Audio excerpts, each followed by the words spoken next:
Budget 2024 highlights. वित्त मंत्री निर्मला सीतारमण ने मंगलवार 23 जुलाई 2024 को लोकसभा में आम बजट 2024-25 पेश किया। इस बजट में वित्त मंत्री ने आम जनता, कृषि क्षेत्र, रोजगार, स्किल डेवलपमेंट और एजुकेशन सेक्टर के लिए कई बड़े ऐलान किए।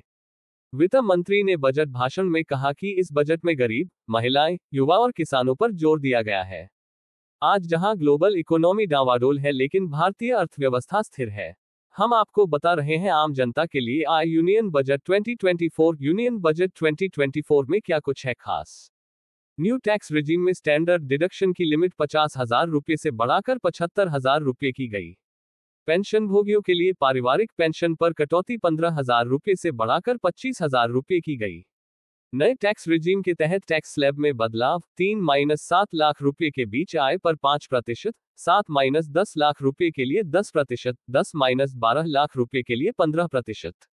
नए टैक्स रिजीम में वेतनभोगी कर्मचारी इनकम टैक्स में 17,500 रुपये तक की बचत कर पाएंगे। कैंसर की 3 दवाओं ट्रस्टुजुमाब डेरेक्सटेकन, ओसिमेटिनिब और दुर्वालुमाब को सीमा शुल्क से पूरी तरह छूट दी गई। Mobile phone, mobile circuit board assembly और मोबाइल चार्जर पर सीमा शुल्क घटाकर 15% किया गया। बच्चों के लिए एनपीएस वात्सल्य स्कीम लॉन्च, माता पिता कर सकेंगे पैसे जमा। 18 साल के होने पर रेगुलर एनपीएस अकाउंट में हो जाएगा तब्दील। बिहार को हाईवे के लिए 26,000 करोड़ रुपए का बजट।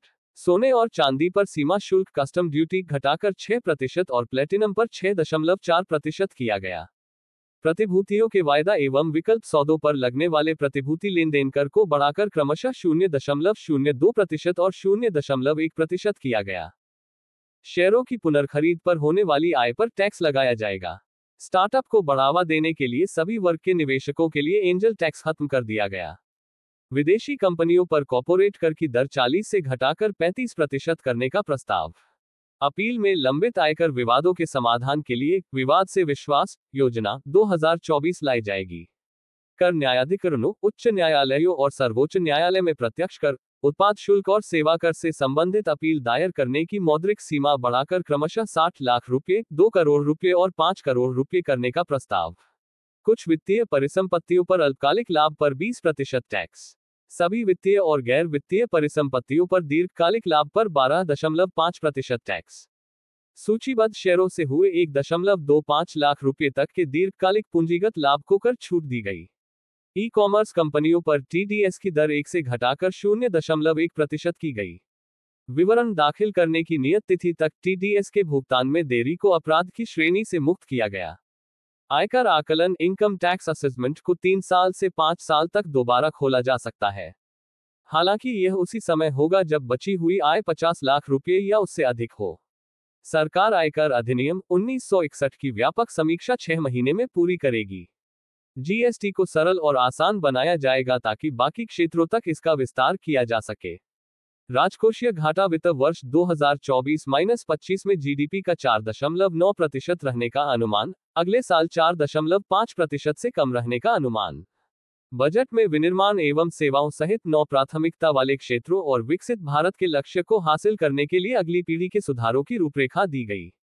बजट में रोजगार, कौशल विकास, एमएसएमई, मध्यम वर्ग पर ध्यान केंद्रित किया गया। कृषि और संबद्ध क्षेत्रों के लिए 1.52 लाख करोड़ रुपये आवंटित। वित्त वर्ष 2024-25 का पूंजीगत व्यय 11.11 लाख करोड़ रुपये निर्धारित। बिहार में कुछ सिंचाई और बाढ़ रोकथाम परियोजनाओं के लिए 11,500 करोड़ रुपये की वित्तीय सहायता।